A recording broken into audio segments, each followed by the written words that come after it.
In this video, you'll learn all about intermittent fasting for hormone balance. Specifically, we're going to discuss 4 different hormones. You'll learn about testosterone, estrogen, insulin, and thyroid.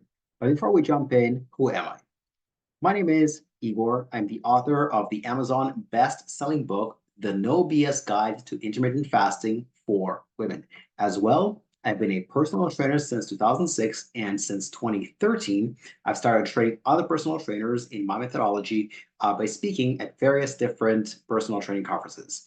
As well, I've done over 400 presentations at some of Canada's largest corporations, including IBM, Bosch, American Express, University of Toronto, Investors Group, and others. If you want to learn when I publish more videos about intermittent fasting as well as hormones, click like and subscribe to my YouTube channel. So let's jump in. Does intermittent fasting help you lose body fat? Because the vast majority of people who are intermittent fasting do so because with the expectation, with the belief, with the hope that it'll help them lose body fat. And so let's dive into what we're looking for with hormonal balance. Most people want to balance their hormones, really just want to lose body fat. So if we're looking really at hormone balance, we should we have to find out, are our hormones out of balance to begin with? Why do we just assume that our hormones are not in balance? Is it because we carry more body fat than we want to? Is it because we're tired?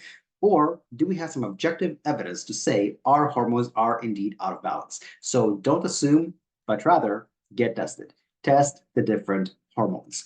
So let's discuss the various different hormones, starting with testosterone.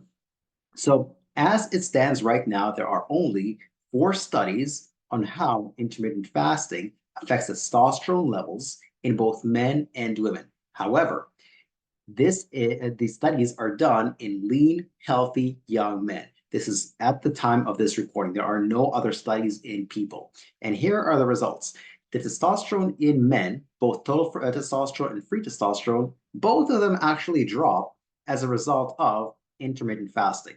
But when most men want to increase their testosterone, it's usually done not as an end goal in and of itself. They don't just want to look at their test paper and say, oh, my testosterone is high. That's nice. They usually want to increase their testosterone because they either want to lose body fat, gain muscle, or improve their libido or sexual performance. But here's what happens. Despite drops in testosterone, there are no loss in muscle mass or muscle strength. And they didn't really evaluate libido here. So in terms of testosterone, if that's a proxy for what you really want, which is muscle and strength, intermittent fasting has no effect on that. However, intermittent fasting does decrease both total and free testosterone.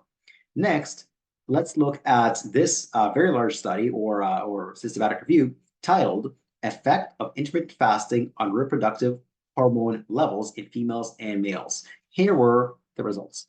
This time, they studied testosterone in women with PCOS. PCOS is polycystic ovarian syndrome. These are women where one of the hallmarks is high testosterone. And just like in men, intermittent fasting lowers testosterone in women as well, except in women with PCOS, that's a good thing because their testosterone is abnormally high. Now, here's what we don't really know yet. We don't know how intermittent fasting affects the testosterone levels of older men. Here, in this research that currently exists, they only study young, healthy males and a little bit of females and unhealthy females with PCOS. We also don't know how intermittent fasting affects the testosterone levels of menopausal and postmenopausal women. We know that just the process of menopause decreases testosterone levels by about 20%, and then it goes more gradually after that. But what happens if, let's say, a 70-year-old woman does intermittent fasting? How does that affect her testosterone? And more importantly, the things that are derivatives of that, like muscle strength, bone strength, heart health, and so on. Now, I have an entire, very, very thorough video about intermittent fasting for women over 50. If you want to dive deep into that topic, just click on this video in the description below or on your screen right now. Next, let's discuss how intermittent fasting affects estrogen. So, it's really not intermittent fasting that affects estrogen levels, because when you do intermittent fasting without caloric restriction, there's no change in estrogen levels. when you do intermittent fasting with caloric restriction, there is a drop in estrogen levels. Now, whether that's good or bad depends on your starting levels of estrogen. If you had excessively high estrogen levels, bringing them down is a good thing.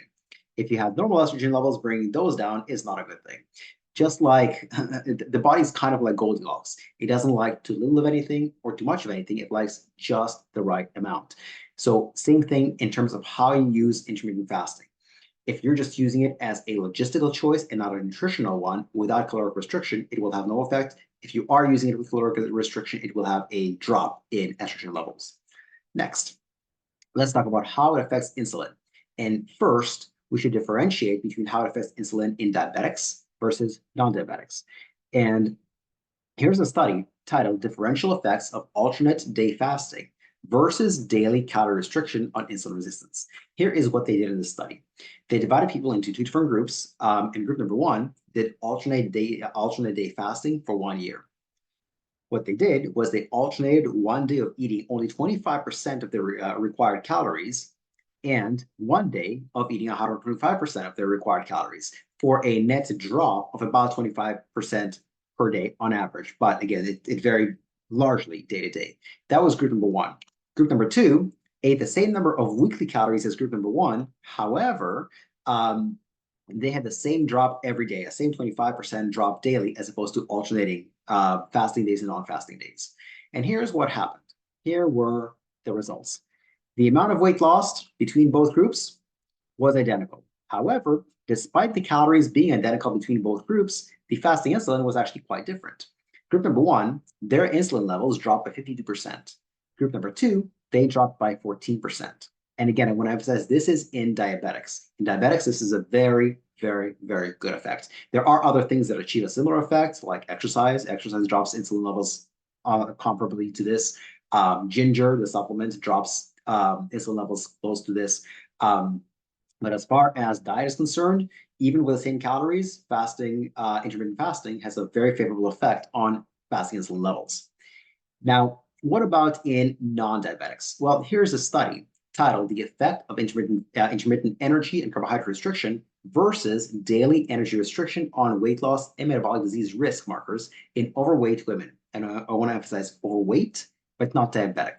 So here is what they did. The researchers recruited 115 overweight or obese women between the ages of 20 and 69 and divided them into three different groups. There were two intermittent fasting groups, and they differed based on how much they restrict, and they differed based on the time that they restrict. Group number three ate equal calories to the intermittent fasting groups, but across the entire day instead of in a specific time span. And here is what happened. Here were the results. The fasting insulin in these overweight but not diabetic women dropped by 21% in the intermittent fasting group, but 9.6% in the control group. So it seems like it's not just calories that affect insulin levels. However, what really is the significance of these drops in insulin levels in non-diabetics? Does it make a real big difference to your health? Well, that's what this study wanted to explore. This is titled The Associations of Body Mass Index, Fasting Insulin, and Inflammation with Mortality. In this study, they recruited 12,563 participants, and they looked at the association of fasting insulin and all-cause mortality. All-cause mortality means your risk of dying for any reason. And all fasting insulin levels were compared to a baseline of 18 picomoles per liter or 2.6 international units per liter. And here's what they found. Even when insulin was almost triple the baseline amount, the risk of an early death only went up by 10%. So a drop of 21% in insulin levels in non-diabetic people is not that significant. When insulin levels were 87 picomoles per liter, the chance of early death was 20% higher by 20%, which is not a heck of a lot.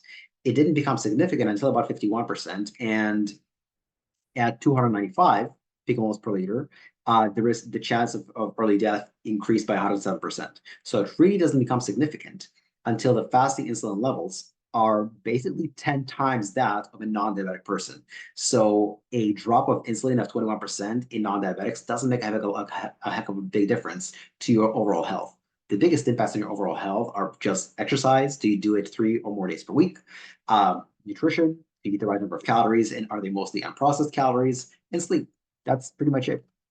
As for whether you choose to do intermittent fasting or not, it doesn't have a big impact on your health. Whether how many calories you eat in those hours that you eat, that makes a much a bigger impact on your health. Considering intermittent fasting is like majoring in the minor. It doesn't matter that much. The amount that it matters is a tiny little amount. I do have an entire thorough video that elaborates on the entire concept of intermittent fasting for diabetes on your screen right now, as well as in the description below. So if you want to dive into that, check that out. And I also have another video, much more thorough, about how intermittent fasting affects the thyroid.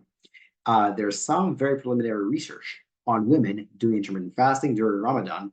And in this preliminary research, it appears that it worsens thyroid function in women with hypothyroidism to begin with.